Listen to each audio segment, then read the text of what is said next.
It started with a choice. Not a big, dramatic one. Not at first. Just a quiet moment in a hospital room.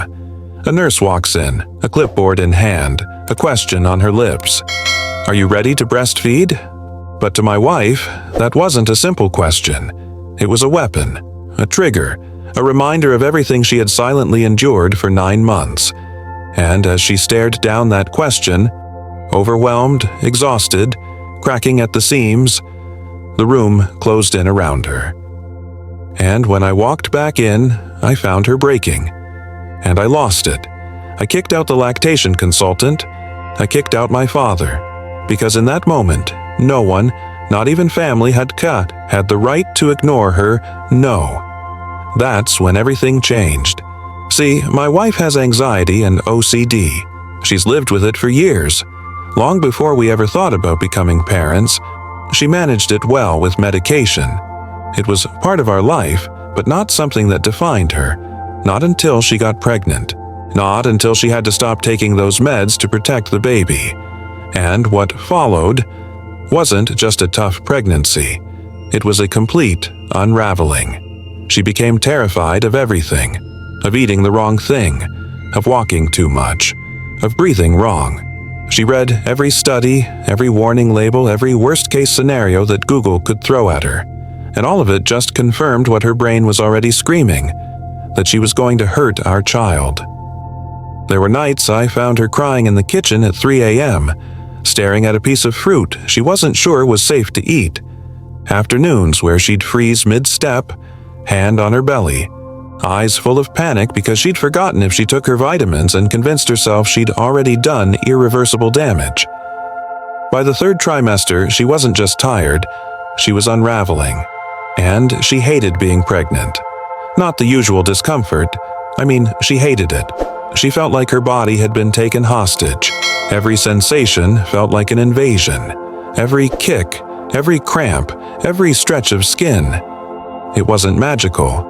It was unbearable. And then, one night, she finally broke down and said the words I knew had been building. "I don't want to breastfeed." She said it like a confession, like a sin.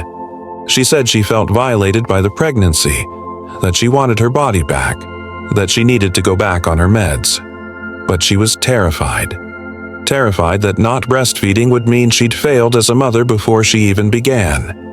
I told her the truth, that her mental health mattered, that she didn't need to justify this to anyone, that no feeding method, no mommy blog, no well-meaning relative was more important than her peace. We agreed, no breastfeeding, and I thought that was the end of it, until the hospital, until I left the room for 5 minutes. My father was sitting beside her when the lactation consultant walked in, a man with a clipboard and a mission. He asked if she was ready to feed the baby.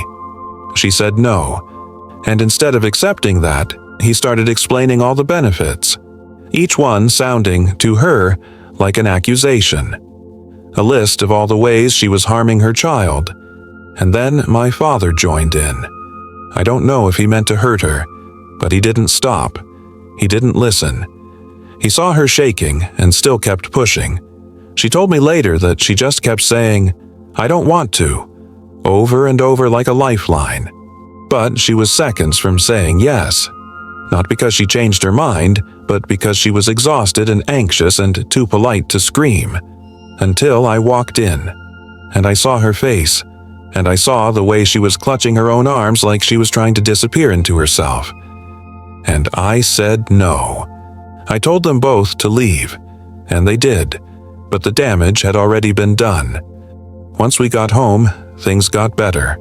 Slowly, she was back on her medication, and for the first time in almost a year, I saw her smile again without flinching. But meds take time. They don't erase trauma overnight, and so the little things started to pile up again. We sent out photos of our son to the family, just proud, tired, overwhelmed parents showing off their baby. But then came the replies. "She's not holding him right. That formula brand isn't the best. Are you sure that crib is safe?" Each message, each unsolicited critique landed like a stone in her chest.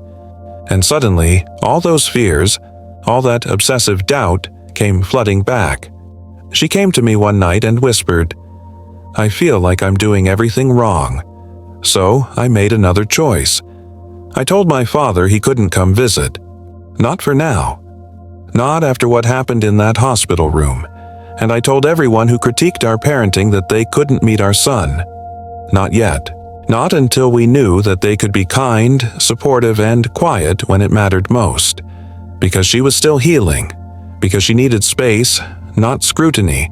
Because I wasn't going to let her be treated like a project when she was already giving everything just to stay afloat. And the backlash was immediate. My mom said I was being unfair, that people meant well, that I should give them a chance. But what they didn't understand is this. When someone is drowning, you don't toss them advice. You throw them a lifeline. And if you can't do that, then you don't get to be on the boat. This isn't forever. I never said they were banned for life. I said, not now. Not when she's still fragile. Not when one more comment could undo weeks of slow healing. So, am I the asshole? Was I wrong to protect my wife and child by drawing a hard line with the people who claim they love us, but won't listen when we say stop? Or is there a point where good intentions stop being enough? Where protecting your own peace becomes more important than maintaining someone else's comfort? Where you decide that being a parent means guarding your home, not just from danger, but from pressure, shame, and noise. Because I didn't become a father just to keep the baby fed.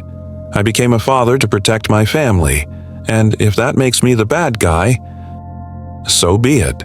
This story hit hard, not because of the drama, but because of the silence underneath it. The way we overlook mothers, the way we steamroll people in pain with helpful advice, the way we forget that doing what's best doesn't mean forcing your version of best on someone else. That hospital moment? That was about more than breastfeeding. It was about consent. It was about listening when someone says no, not just hearing the word, but honoring the boundary. And for every parent listening right now, you don't owe anyone access to your child. Being a grandparent, an aunt, a friend, those are privileges, not rights. If someone can't show up with empathy and silence their ego, then they can wait.